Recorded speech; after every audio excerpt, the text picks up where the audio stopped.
भोगावं लागलं, पण त्याच्या मुलांनी सुद्धा तेच केलं आणि शक्य तेवढे आई वडिलांचे संस्कार मुलामध्ये जसेच्या तसे जात असतात जवळपास. म्हणून तुमचं आचरण तुमची मुलं घडवायला जबाबदार आहे.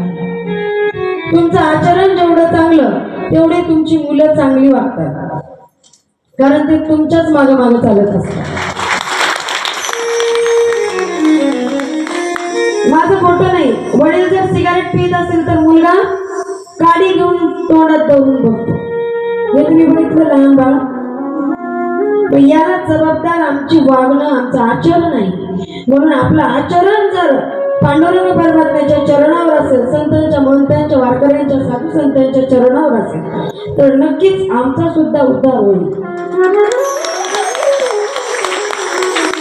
आपल्या या तीर्थक्षेत्रामध्ये आज मी सप्तेश्वराचं दर्शन केलं. दादांच्या